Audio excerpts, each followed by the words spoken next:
Hello, good night. Thank you for joining me today. My name's Alexi Bailey, and this is the Tell It Like It Is podcast. Today is August 25th, and it is now 8:03 p.m.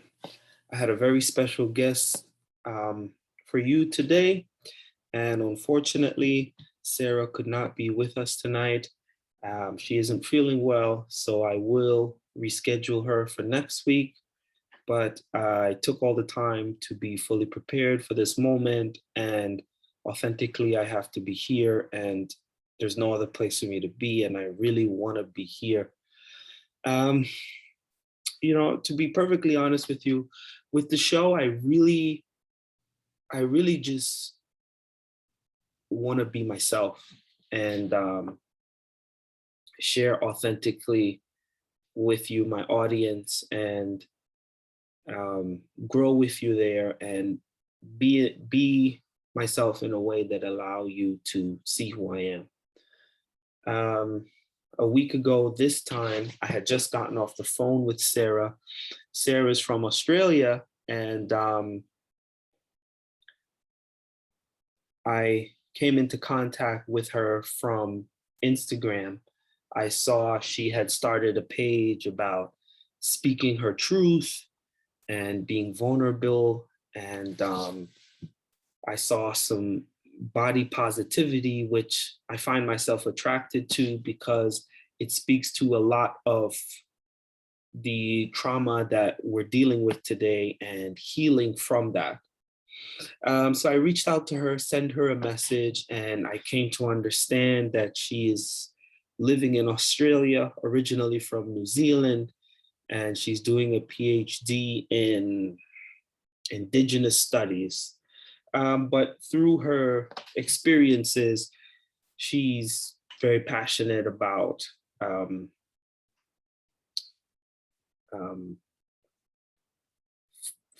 being a feminist and doing the feminist work. And,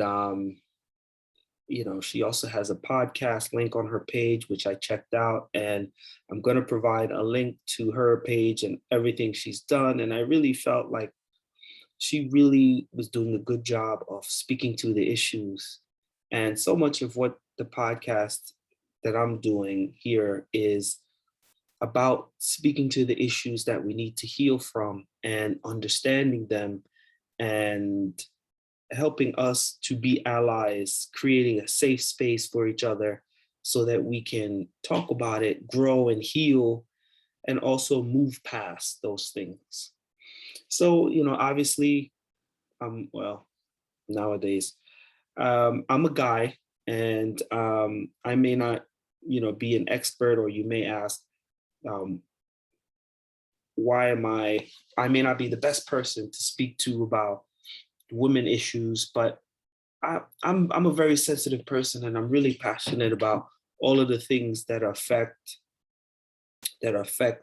humanity, my people, and all over the world. So it was very interesting to talk to someone who's all the way on the other side of the world, down under, whose experience resonates with mine so well. I really identify with the struggle of the oppressed seeking freedom. And I see so much of that in the feminist movement, in women empowerment, and trying to get women the recognition to be treated as equal and to move past a lot of the female violence, the violence against females that's still very prevalent today. So that was a large part of what I had planned to talk about. I don't know a lot about Australia, so I really wanted to hear the perspective of a local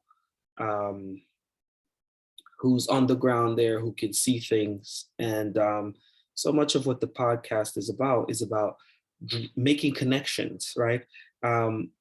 So many of the things that we're experiencing in our little hometown, you think someone in another state can't understand, someone in another country can't understand. But when you realize that there's 7 billion people on the planet, and there's more than 7.5 billion, and 7 billion of them are going through the same exact thing, it makes you realize, like, well, if we're all going through the same thing and we all have the same problem and we all want it fixed, what's standing in our way to fix it? So to me, I think so much of what I try to do is to kind of highlight the idea that the only thing that's really standing in our way is us.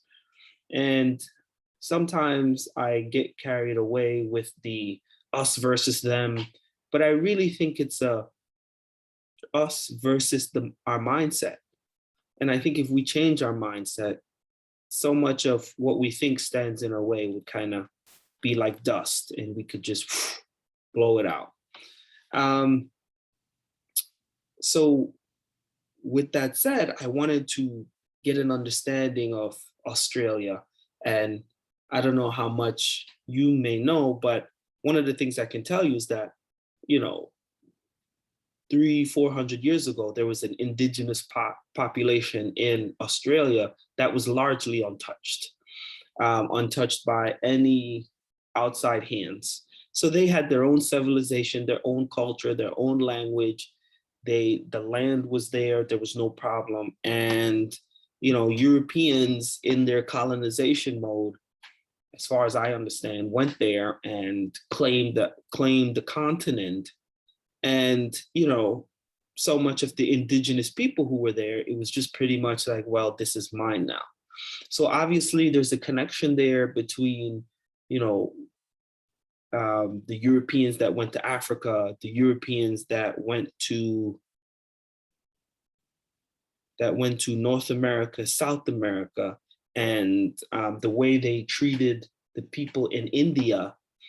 And for me, when I draw all of these connections, I get really like taken aback, because it's really interesting to see such a small group of people dominate an entire planet, you know. And to me, I tend to put it in the context of Alexander the Great, you know, who wanted to create this one empire connecting the world.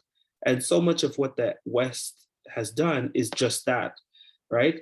So, you know, on the surface of that, it may not necessarily seem like a bad thing, you know, and the narrative is we civilized these people. They were savages, you know. If they were living in trees or living in caves, we came along, showed them how to build houses, showed them how to farm, gave them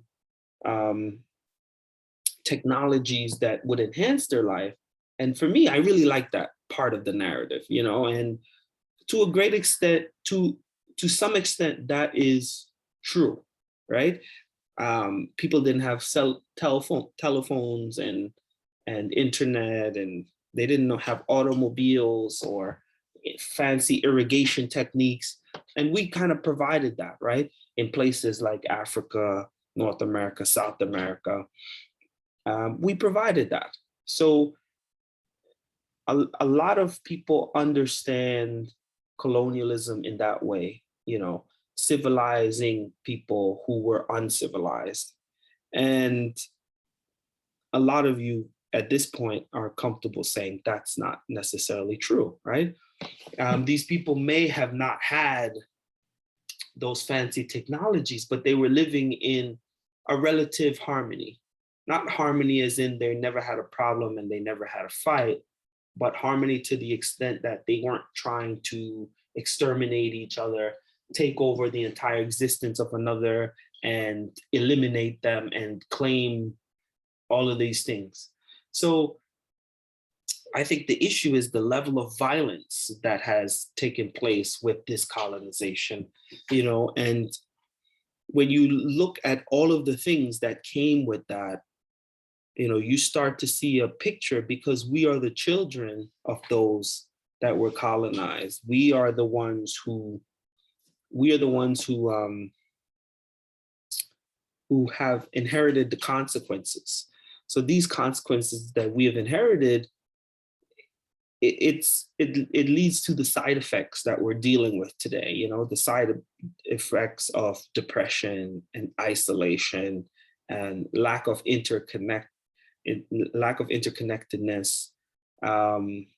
not treating the planet as if it's our home and just milking the resources to the point of hurting the environment, and not valuing people who we see as the other.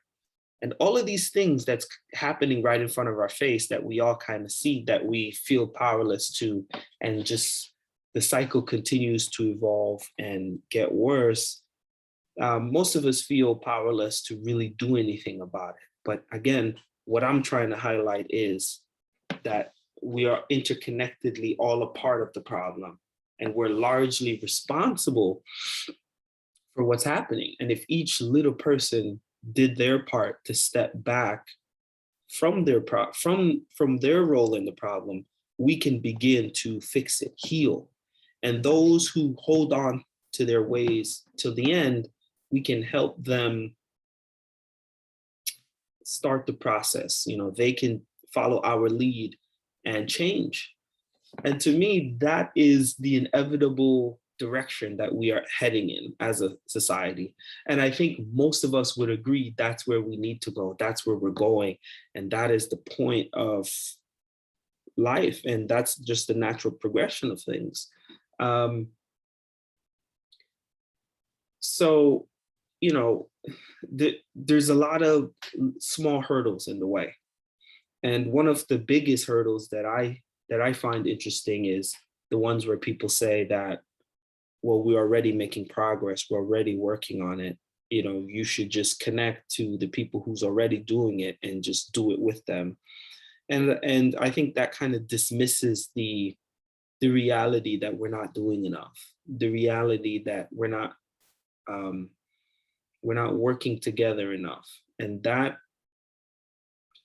is one of the big ones. You know, I think donating 10% of your salary is not enough.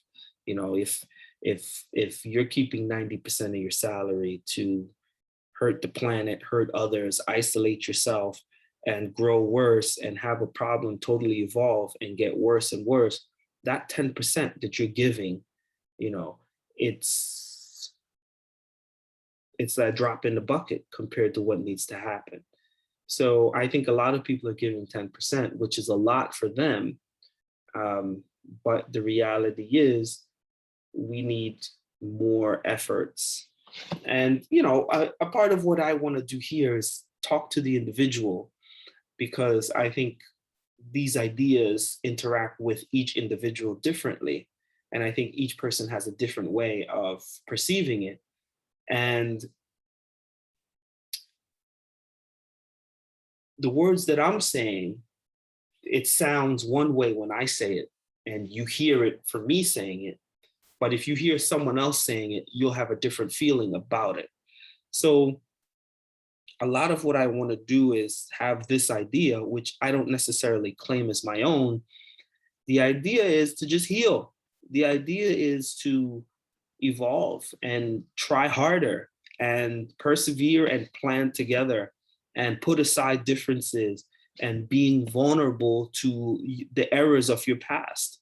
So all of these things I think everyone wants to do and everyone is doing in some ways, but the podcast is an opportunity to challenge each other and challenge ourselves by listening to others and finding commonality and connect to each other. So I try to look at all the multifaceted ways that this one problem of dehumanization is affecting us, and the way that we need to wake up to the way that we're contributing to that. So what I try to do is highlight them individually. So one of the things is all of the things, the sexism that exists within our world, and the sexism that affects women today. Women have to fight against a glass ceiling. They have to fight against other women. They have to fight against the narratives that women are not as able as men. And all of these things that women have to fight against. They're also vulnerable to violence against men. And they're often seen as sex objects, which they have to navigate in a world and navigate against all of these things, there's a disproportionate responsibility placed on women to be mothers and take care of the home, and not just wives, mothers take care of the home, but to take care of the parents. You know, two brothers and two sisters with sick parents, there's this kind of silent expectation that the women step up.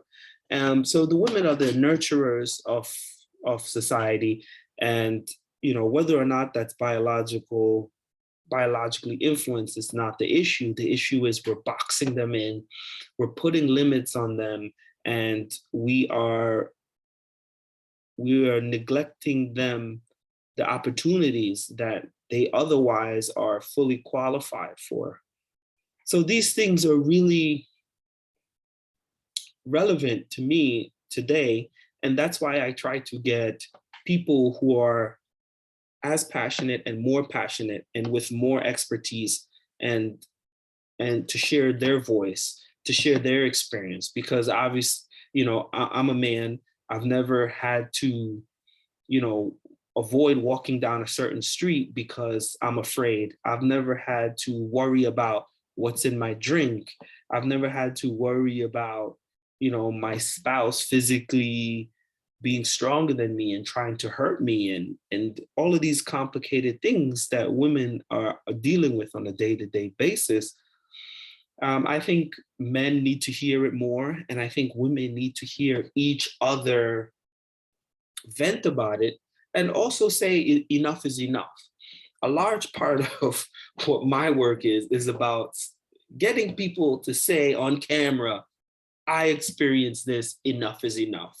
And my goal is that at some point, someone will click a hashtag and say, I like what I'm hearing there. You know, I've either experienced that also, or I can relate or sympathize to that and say, I want to give to that cause. I want to give my time to that cause. I want to give my attention to that cause.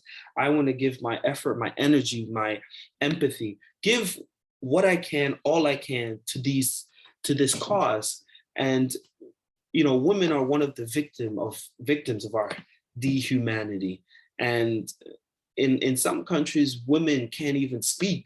Women can't even show their faces. So in places like America or Australia, it may not be as bad as some of these other places. So the only way those women are really going to get out of those situations is to have men and women from other places use their power to speak up for them. And I understand to some extent, these women may not want to be liberated. They may be happy in those situations, but we want to make sure that there's an opportunity for women all over to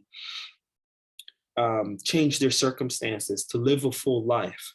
I was doing some reading about Nepal, and they had a practice of selling little girls into a form of slave labor.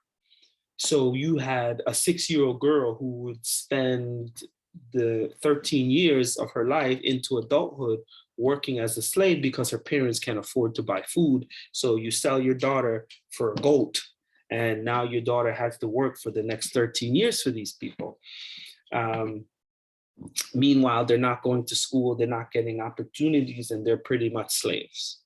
So I understand Nepal has ended that, but there's still a lot of effects and healing from these things.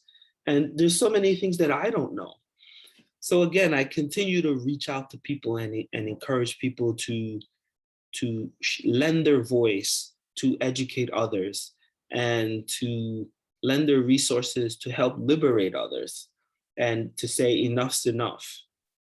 There's so many big issues, but I try to talk to one guest at a time, one topic at a time, and really just work the little bit that I can to shine a light and to be that hope.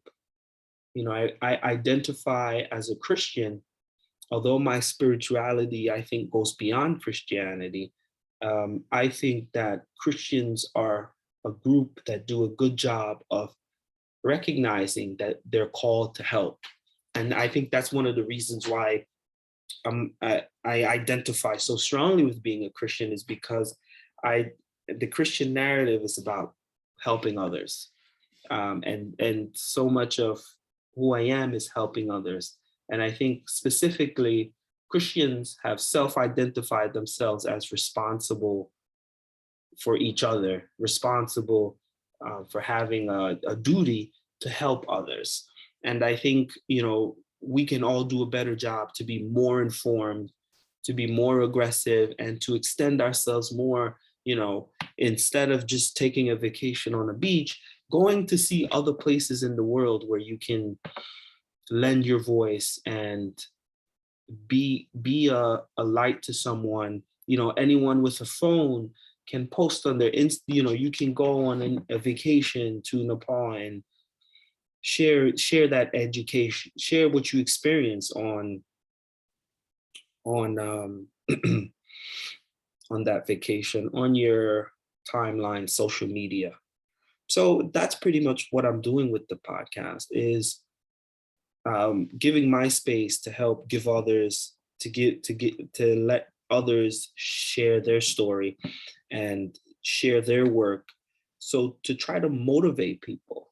So it's one of those things where each one teach one, and if you don't necessarily know about it, you may not be fired up about it. You may be a person who cares and sincerely wants to do something, but you don't have a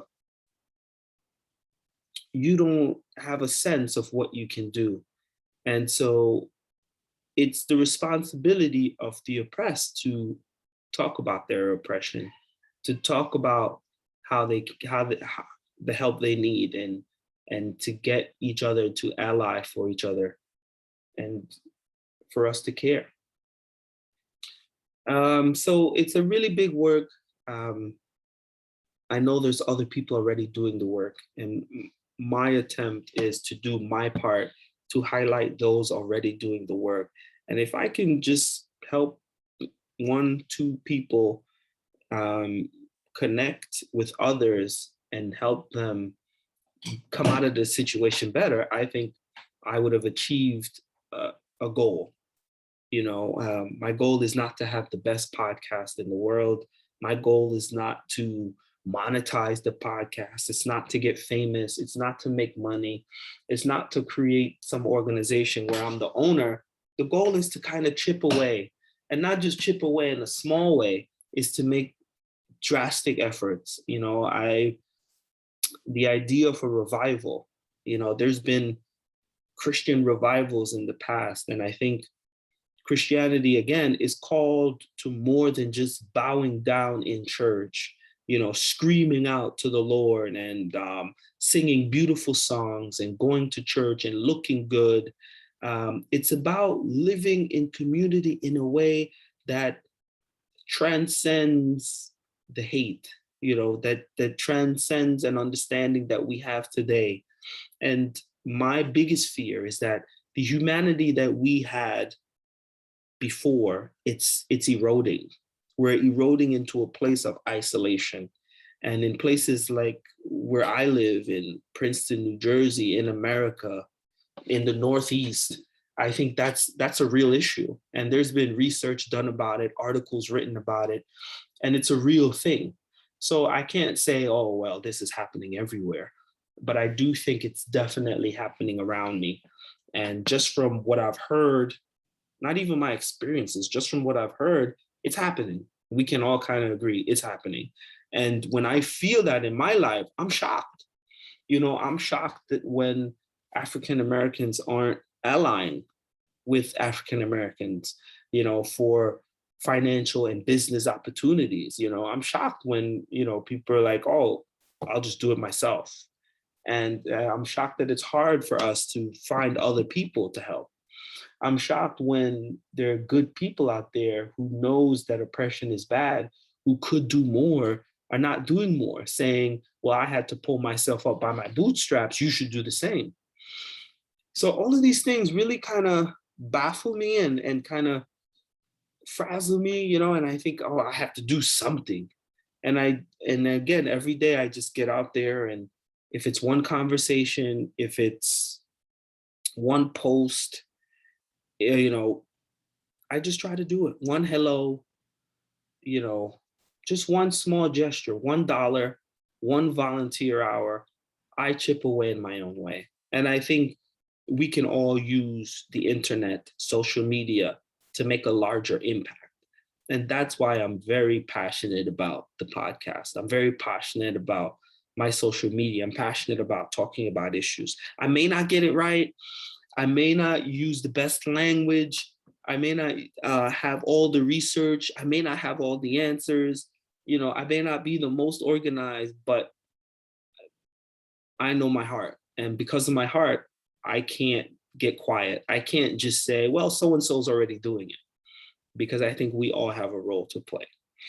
I'm kind of speaking to some of the feedback that I've gotten. I'm also speaking to some of the things other guests have said. What I like about the podcast is that we're the conversations is evolving. When I talk to one person, they say something, they raise my awareness, I raise their awareness, and I try to add that to the conversation, add that to what I was saying previously, and try to encompass the larger issue. And I don't see, in my mind, I can't understand why someone would not want to be on board. Be on board with what, Alexi? I think we should try to be on board with whoever's trying to help. And sometimes it's just hitting that share button. Like, it shouldn't be I'm not asking for viewership. I'm not asking for donations, but I think I support that. A 10-second comment and a share button, 20 seconds. And that's something that we've all been programmed to not feel responsible to do. Whenever I see something that resonates with me, I try to hit the like button. And whenever I think I see something that speaks to my message in a well said way, I try to reshare that. And little by little, I think it's inevitable that we are going to get there. And just like the people who fight for change in the past, you're hated when you fight for change. You're given a hard time. But when you look back 40, 50 years later, I'm thinking about someone like Martin Luther King, you're celebrated. So at one point, they're fighting against you, they hate you, you're destroying America. But then once the vision is realized or embraced, you're a hero. So this is not about me being a hero, but the idea is, how can we be so lax about it? I have some statistics here that says, I just want to get this. These are things that we were going to talk about today. Something like hold on, give me a moment.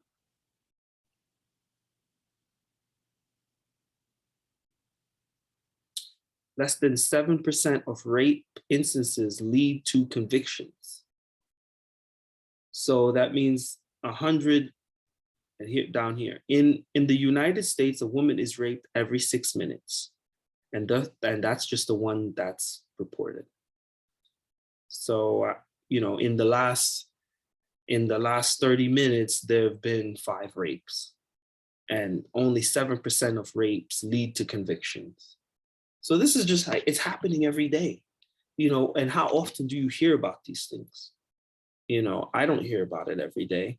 And the point is not to have the media report these things every day. The point is, we need to have systems in place that are really attacking this, and not just donating, not just these organizations that we can't name, but we mean really tackling this. There should be a national campaign, just like how there's a campaign for Tiffany, which Jay-Z and Beyonce just signed up to support.